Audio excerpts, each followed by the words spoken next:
Hello and welcome to the After Show Afterthoughts. We are continuing a conversation that we had in what I call surprise roundtable. We were talking about a lot of different issues. First, we talked about qualified actors, and we talked about the whole capacity of the 60s, where there was a cycle of violence, and now do we have a cycle of violence now? We talked about our lifestyle in the 60s and where we are now, talking about the arts and if we represent each other well. We talked to Debbie McKeever, who is here with Debbie Fudge, RHEM, and we talked to Debbie McKeever about the LGBTQ. I don't, is there anything else after that one? Because, you know, sometimes there are more letters that keep on being. Yeah, there's more letters, but don't ask me all of them. I say everything but straight. Okay. Well, but when Debbie was, you know, explaining to us how important it is for us to be cognizant of someone's identity, but we hope that people, because things are constantly changing, that we hope that people are patient with us as we respect them, you know, as we went through our transition as Black Americans, making people understand who we are, what we wanted to be called, and what our connection in history was. We understand very much that. And the last thing, we were talking about the Ukraine and Turkey and Syria, and the imbalance about information, maybe in Asia, in Africa, all of those places. And we hope that the arts gets a better balance. But now, I just asked about this occurrence of in our law enforcement, and when people are apprehended, is it uniformly taught or expected for it to be more abusive to people of color than anyone else? Because there are instances where people are apprehended and they're taken to get something to eat, and the instances where people of color are really not being treated as well. So I don't know, is it in the training? It's not, obviously not race based, because everybody is doing it. So what do you think about this? And how do you feel? I mean, I talked about, you know, I'm married to a Black American who, when we are outside of our neighborhood, he's very, very cautious about how he walks in the store, how he walks by himself. He won't even walk in our community really by himself without the dogs, because we have new people in the community, and people, if they don't recognize you, they will say that you are a vagrant person and walking in the community, and we might call the police. So not to be in danger. What are your thoughts about all of this? And how can we do something about it in the arts? Mm-hmm. I think it's a very complex issue. If you're talking about the Memphis police officers, who all were Black, who killed the young man, you know, the first thing I think is, as a Black person, we all have that collective feeling of what is going on here. And I think one of the things I kept saying is they couldn't see themselves in this young man, because without that blue uniform on, they could have been that young man. Mm-hmm. So that disturbed me even more once I saw that they themselves were Black. But I think it's the uniform that makes them think they can get away with anything. I also think that the training is poor. And as I was watching it, and I only watched it once because I couldn't take it, I was listening to the way they were talking and how they were trying to come up with this story, and how, you know, once he ran away, their egos were bruised. And now, you know, these macho guys had to show him how they could take care of him. It was absolutely awful. It was the worst of the worst of what can happen in this country. And a lot has to happen. One, yes, the police have to be trained differently, and that doesn't seem to happen.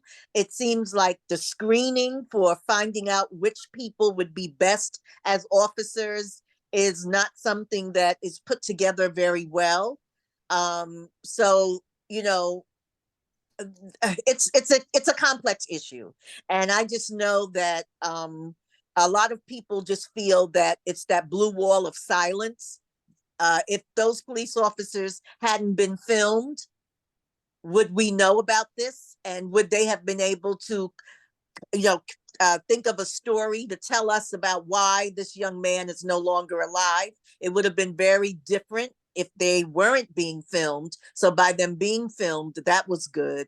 But there's a problem in this country with law enforcement, and that needs to be dealt with. And I don't think it needs to be dealt with in-house, since they were trained by officers in their own house. There needs to be a panel over what needs to happen. Police brutality is rampant, and what happens to people of color, especially, as you say, young men, you know, the talk that parents have to have with their children, especially their Black children, when they turn like 8 or 9 or 10, they have to start having that talk about how they should behave in public, especially when they're going into communities that's not their own community. But all I can say is it's very complex, and a lot of different things need to happen for it to be turned around. Yes. Yeah, I agree. It is very complex. I think the whole thing is all about numbers too. You know, they make these specialized squads to go in to clean up numbers because this particular chief wants a promotion. So they go do these specialized squads and turn them loose in the Black community just to say they have these numbers.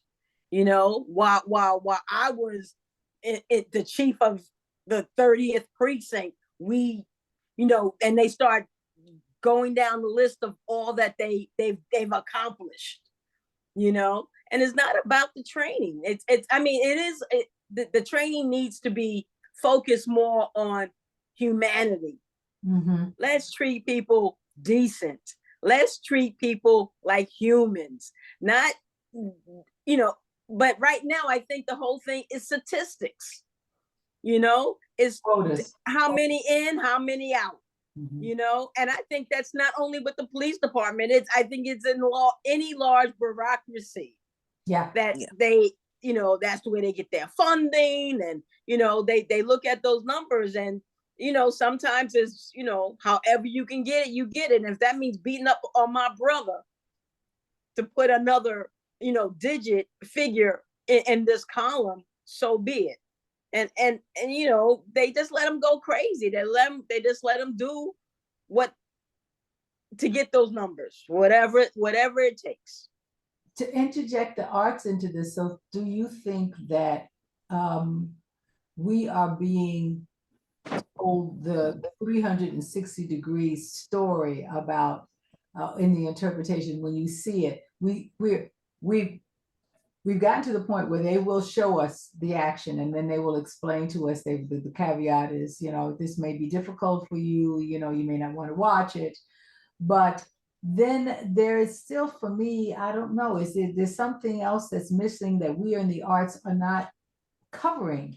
I mean, we, you know, the journalism is in art form also, you know, and I'm not talking about people who just read off of the teleprompter. I'm talking about journalists. Right. And I just want, I just want to know, I don't know, Dan Rather is one of my favorite interviewers. He is one, I think, who is very honest on his genre. He still does the big interview every once in a while, but as he's getting older, I don't think he's doing it as often. But he gets to the point. We've had some wonderful, I mean, of course, you know, a friend of mine, Melba Tolliver, I think is very, very genuine as a journalist. She doesn't call herself that, but I rely upon her honesty and her curiosity, you know. But it's very hard for these people to get a voice in mainstream. And I think that we in the arts need to recognize that we have a responsibility to form, you know, to inform people the 360-degree kind of answers. Now, you know, I'm sure that I'm going to get somebody that's going to say, well, Lynnie Godfrey, what are you talking about? You're supposed to be talking about the arts, but this is the arts. It is a responsibility. You know, I think I take my responsibility as a performer very, very heavily. It's not just about, for me, and I can only talk about me, not just about the gig. because I haven't positioned myself so it's a gig. So I have to do it because I have to pay a bill. I positioned myself in life early on, so I would not have to do anything that would not be complimentary to the Godfrey name, my family name. And I'm frozen, but don't let that mess with you. I'll come alive again. But you know, everyone isn't in that situation. So I realize that those of us who can need to really try to have a bit of a voice to wake up people to say there's more that can be done in the arts, to give a better picture and a better view of what is going on in the injustices that happen. We've done it in many cases. We've covered the civil rights movement. We've covered the Civil War. We've covered the Holocaust in the arts. All of these tragedies and horrible atrocities. We have that responsibility. Every once in a while, you get a great brave person that does it. I'm hoping that in the roster of young people that are coming up now, there is a brave producer, director who wants to show us the whole thing. And that's my concern, you know. That's I think those that are in the arts they have a huge platform. Yes. That they could bring light to these situations, you know. And I think those that have a platform like that ought to bring it to the front.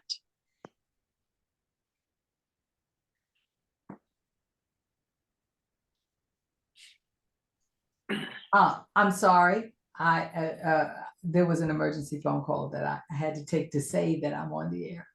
I don't, you know, I don't know where I don't know. It's like 6 of one, half dozen of the other. I don't know where it starts, what we can do, how small we are. I just remember, and it's so funny, those days back in high school and how active we were and how we responded to the injustices of the whole tracking thing in George Washington High School, and how it was the class before us that really started it, and then continued it, you know, in our but they started it. Mimoja and all of those people, they started the recognition of an injustice, and how that had to, you know, to really be reconciled. And I think we've lost that. We've assimilated to being respectable citizens and, you know, not questioning, and we've let a lot of injustices grow. You know, I know in order to be able to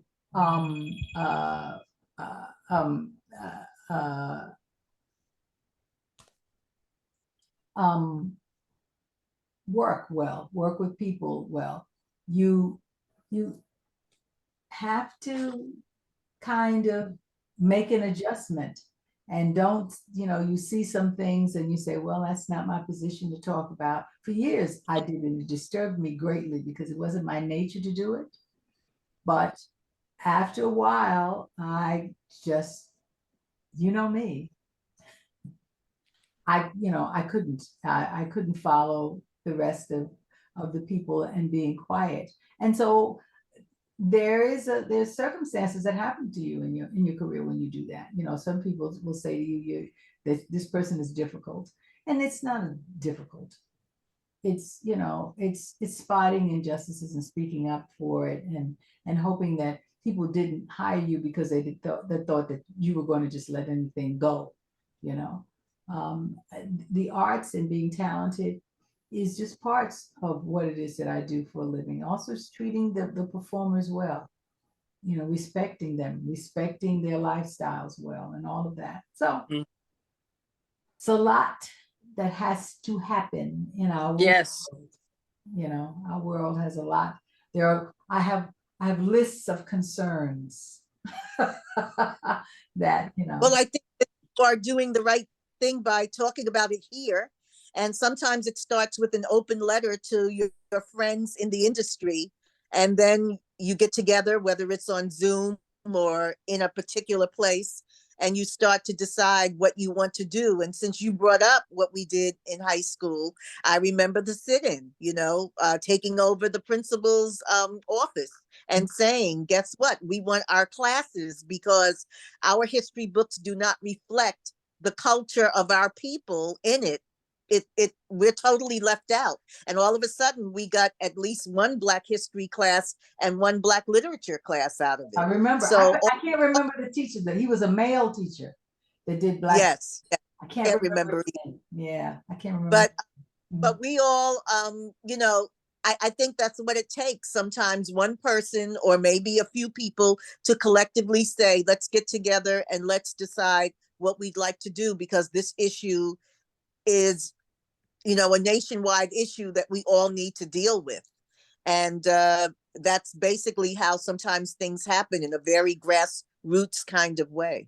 Yeah, I mean, it's a concern because, I know that there are a lot of people in my business who said, I didn't get in the business to be a role model. But you are. Yeah. Whether you want to or not, people are watching. It just happens. People are watching. They copy what you do, how you talk, how you walk, what you wear. And so that responsibility. You want to be just rich and famous, but there is also a responsibility that comes along with that, and the behavior that comes along with that, and your demeanor and your language, and all of the things. You can't just get out there and act, as my mother would say, act a fool. Well, it's like, shut up and sing. I think that's what they wanted, was it the Dixie Chicks to do? And I think they've changed their name, Chicks, just shut up. Check up. And and what did they say to, I never get his name right. LeBron James. They said, shut up and, right. and shut up and dribble. Shut up and dribble. And I thought, oh my. So that's the only service we have. We have a service. We're here just to service you in that way. Well, what are you going to shut up and do? Yeah. What is your job that you need to shut up and do? But, I mean, it comes back to me, those days, and youthfulness, you just say, well, it's wrong, and we want to correct the wrong. But then you go into the general atmosphere, and you realize there are a lot of things that you can't just correct right away, or you are corrected and left out. So you make those adjustments, and there were just too many adjustments. Too many adjustments. And I respect those people who say, well, I have to do what I have to do. I respect you. I may not agree with you, but I respect you. And I would never say to you not to do what you feel in your heart that you have to do. But I do have to say that there must be a place in our society where there's a voice that says, well, there's something else that should be done. Yeah. That's, there's no right, no wrong, but there's always room for a range. And that's, that's one of the things. Well, I'm not going to go into a whole nother subject. I think that we have my favorite one for you all tonight is when we talked about non-traditional casting, and we talked about LGBTQ, whatever else is not straight. So, because I don't know all the rest of the acronyms that go into it. I can't thank you both enough for being so very honest with me about what you think about it, and it's important. I think that there are a lot of people who think the same way, with you, and we will capture that. We will capture that. Oh, I have two wonderful ladies who are here. Both of them are artists, and if they would like to have to say anything, they should let me know. I can always allow them to talk. My wonderful, now, Mamie, I want you to know, I want you to look at Deborah Fudge RHEM, was a dancer in high school. She's the one, she was in dance and movement. I was in the gym, which is when I messed up my knee at the horse. And Mamie is the one responsible for my being in a very disciplined kind of class now for the next, we're in the week 3 for the next 9 weeks. And on my other guest that is here, that's so nice, is one of my actors in my nonprofit, my wonderful Brenda Denmark. Brenda Thomas Denmark went to Hunter College with me. So, you know, you guys went to high school. She's college. And Brenda, if you all have anything that you want to say, you know, you just let me know. I can unmute you and allow you to talk if that's what you want. But if you stay muted, I'm not going to bother you. But I thank you so much for both of you, you know, hanging in there. It is absolutely an honor to have you, you know, there with us. So with that, since they're not saying anything, Brenda. Can you hear me? Yes, I can. Okay, I was trying to raise my hand. Oh, I was I trying to see do it it the now. right way. I was Yeah, like, yeah, oh, yeah. okay. Yeah, now I can see it. Now I can No, see well, it. Yes. this is such an interesting conversation. You know, I love this every Wednesday. I feel like I'm getting a free show and so much knowledge spilled out. There are so many wonderful people doing things, and the person that came to mind, I don't know if you've heard of him, Timothy Ware Hill. He's a young actor. I had an opportunity to work with him many years ago, Mhm. but he wrote a documentary entitled Cops and Robbers, talking about the injustices of the police. And he actually won a couple of awards with it. It's an animated short, it's about 8 minutes long. Hmm. And I think you would love to speak to him about this because as a young Well, Black male, yes. he's talked about the injustices. And he's a wonderful artist. He played the lead in Kinky Boots on Broadway. Hmm. We did a production of Pearly together, and he's just so woke, you know, and it's so Yeah. nice to see young people that are really aware and not Yes. just going through the motions of doing a show and, you know, let me just go ahead and get my check on Thursday, but they're really paying attention to what's going on and they're speaking out boldly about it.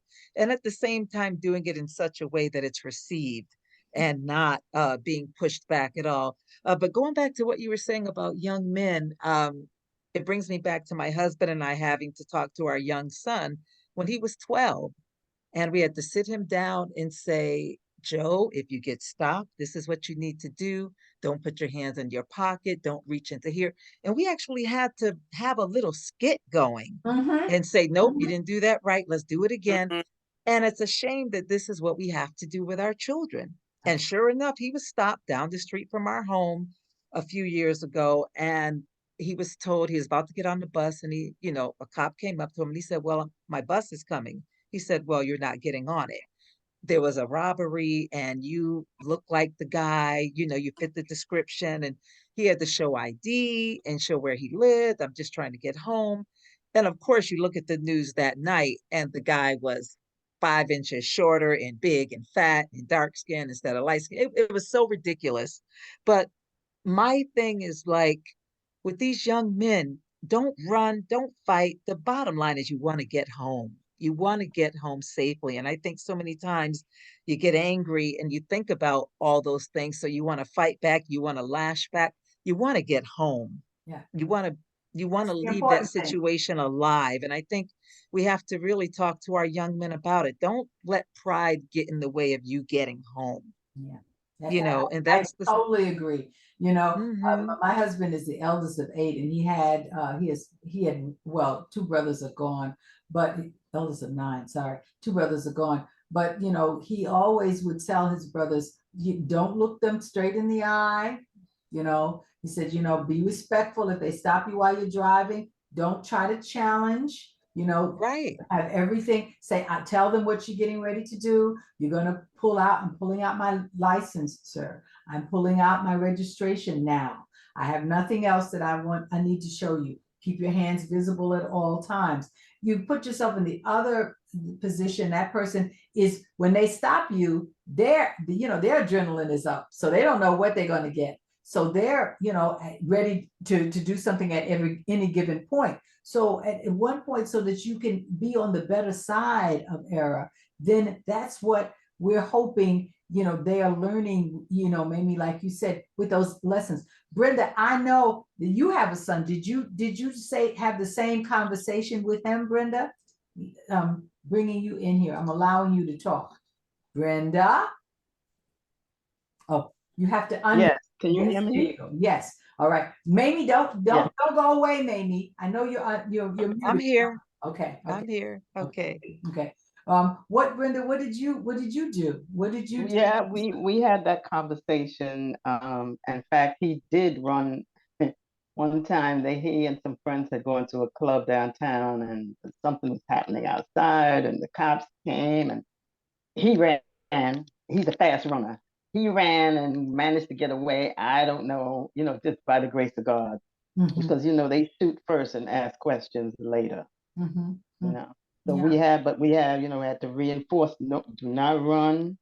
The same things the other sister said, do not run, put your hands on the steering wheel, and it's a shame that that's the case, but that is the case. It is. You talked earlier on the radio, we were talking about what happened to that young man in Tennessee, was it? Memphis? Huh? Yes, Tennessee. Memphis, Yeah. Tennessee. Yeah. And Memphis, yes, Memphis, Tennessee. That was so heartbreaking. The first thing when something happens, you say, "Oh my God, I hope it wasn't somebody black." And sure enough, it was about 5 or 6 of them. And it's systemic in the system. Yeah. Something has to be done with that system to ensure that they don't feel that they have the right and it's okay to do what they did to that young black man. I couldn't watch it. I really could not watch that. I heard what they did, but I could not look at that. And to think that my own people did that to a black boy, it's horrendous. The thing about you were talking about what's going on in the world and Africa and the Caribbean and all these areas. We don't have control over the media. Therefore, our story is not being told on a global level. No. We don't have control. Bill Cosby, for whatever it's worth, he tried to buy a station. They would not allow it. Yes. They don't want us to have that kind of control. Yeah. And those that are in some positions, I guess they want to hold on to their jobs. So therefore they will not bring those kind of stories forth. Yeah. That's so you get it's an ongoing. Yeah, it is. You get yourself in a position where you're compromised. You want your lifestyle to continue, but you have to compromise some values in order for that to happen. And now, Brenda, didn't you say you didn't have anything to say? Didn't I tell you when you got on here you had something? You know what? You're going in and out. Maybe it's my phone. It's your phone. What did you say? You just don't want to know. You just don't want to hear what I had to say. Yeah, I'm going in and out. I got you in and out. Now, Mamie, I want you to be able to maybe introduce me to this lovely young man. And I'm going to. I just sent you a link by email, and I'm going to send him a little notice to be on the lookout. But you definitely, I think, need to speak with him. That would be a wonderful conversation, because again, it is the arts, and it's using the art form to inform people of what's going on, and then possibly that's how we have to do it, through entertainment, education, getting people not preaching at them but teaching them without them even know that they're learning something. Exactly. That's and that's really what's really important. It's very important. But all right, you know what, you all. Thank you. I'm letting you all go now because I have to get this up, because I have a number of people who wait for this video to come up every Wednesday night. So they go, is it up yet? Is it up yet? So I'm going to do that because I have a class to go to very early in the morning. And I can't be late because my instructor is not playing. That my instructor does not play. All right. Yeah. fierceness. So I thank you so very, very much for looking at our after show afterthoughts. Well, I thank you, Mamie Duncan Gibbs, Brenda Thomas Denmark, for coming in and joining us. Thank you, Deborah Fudge RHEM. Thank you. MCKEEVER, do you have a middle name? No, my mother didn't give me one. It says Deborah MCKEEVER. Deborah. I don't have a name either, which is why I like to use Fudge. Fudge, You know, yes. Yeah. And neither do I. I have nicknames. that's Deborah's. Everybody got a middle name except for me. When it came to me, that's okay. That's enough out of you tonight. No, they still all call me MCKEEVER. Either it's MCKEEVER or Rev. One of the two. Yes. Well. Okay. Yeah. Well, I know MCKEEVER. I don't think I called you Debbie unless I was angry with you. I would say Deborah. Then, but most of the time I said. But thank you very much, everyone. You all hold on for 1 second. You know, once I stop the recording. Thank you very much, everyone, for attending the after show afterthoughts. We'll see you next week. We'll have much to say, and I'll try the webinar again. And just keep on calling in. I'll have the link on the Facebook, and I'll try to find it, put it on more different places so people can join us in and have a great conversation. So thank you very much. And I'll see you next week. See you on the radio. Bye-bye.